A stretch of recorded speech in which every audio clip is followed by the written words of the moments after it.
I think it's getting European CO2 policy sorted out, because we'll need a large amounts of CCS and CCU to happen. And I think carbon is not dealt with the right sense of urgency, because that's the lowest hanging fruit. So policy fixes that need to happen. And I really think it's just about making sure the solar panels and the electrolyzer manufacturing is there. There's nothing else that will stop us. And this, as I said, this will happen. The question is how fast will it happen. And of course, there's a lot of it's very human energy intensive to set up new companies. So we're now hiring, we're now opening up offices, but let's say that's the easy part and the fun part. And finally, there is a narrative that Europe is experiencing some great hubris at the moment because it tried to move forward with renewables. It tried to lead in renewables and sustainability, but forgot about energy security as well. I hear that narrative a bit coming through now, a lot from people who advocate more hydrocarbons rather than less hydrocarbons. How do you respond to that narrative that actually the European leadership lost its way because it was living in idealism rather than the real world?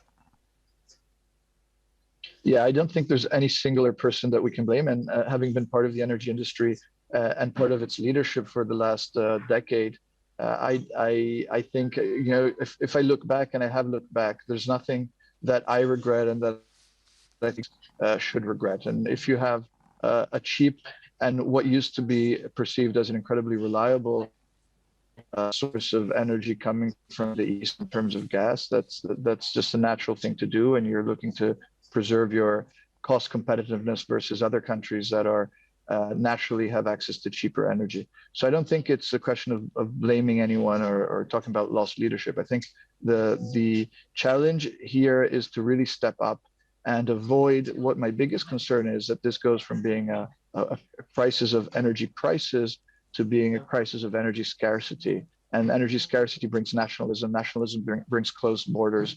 And if the European borders inside Europe start shutting up for energy, then energy becomes even more expensive, even more scarce, and the political tensions can increase significantly. So I think we urgently need a solidarity agreement to at least keep the lights on and keep households warm. We have seen during COVID that we can live with 1 or 2 years of reduced manufacturing. I think it's a priority to have that solidarity, at least with households across Europe.